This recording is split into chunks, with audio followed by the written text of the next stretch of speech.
Sam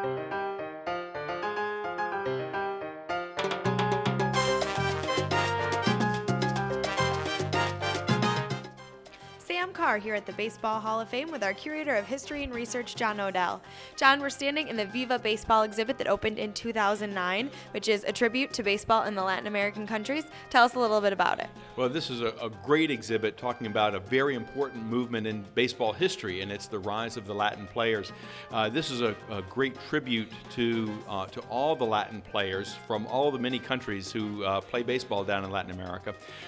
One of the things that we want to talk about today, though, in particular, is the story of Puerto Rico, which has its own history, as each of the Latin American countries do. Puerto Rico, baseball was introduced there actually by Cubans back in the 19th century, and then the popularity of the game really exploded when American servicemen arrived a little bit later on in Puerto Rico. But has been just a passion for the Puerto Rican people for over a century now. Just a real great story. The story also in Puerto Rico, especially of the leagues, both in the summertime and now especially in winter baseball, which is just a great story which we tell here in Viva Baseball. One of the great stories that people know about and is the history of one of the great clubs, the Cangrejeros, which was a team back in the 1950s. It still exists today, but in the 1950s had Roberto Clemente and Willie Mays in the outfield.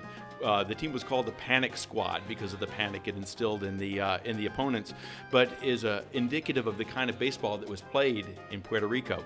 Now, Cuba was really the hotbed of future major league ball players for much of the 20th century. But when the door in Cuba closed, many more players came from Puerto Rico, and so it became, especially in the 60s and 70s, really the focal point of baseball in the Caribbean. So Puerto Rico and Puerto Rican baseball fans is going to get a special treat coming up very soon to see some of their baseball heroes up close and personal. Oh, that's exactly right. You know, Roberto Clemente is perhaps the most famous Puerto Rican ball player of all. His plaque is going to be going to Puerto Rico, but so are several others. Orlando Cepeda's plaque will be going to Puerto Rico. So will Roberto Alomar. And then finally, a Cuban player born in Cuba, but who has made Puerto Rico his adopted homeland, Tony Perez, is also going to be, his plaque is also going to be going to Puerto Rico. A great opportunity to celebrate four great Hall of Famers through a great era of baseball. And that's the first time so many plaques have traveled outside of Cooperstown. That's exactly right. You know, every now and again we will send a plaque for a special occasion, like Ted Williams when Boston had the special ceremony following Ted Williams' death.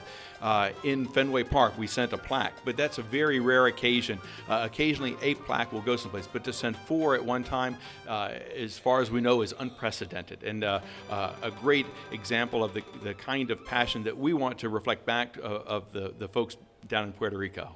How exciting for baseball fans. Thank you.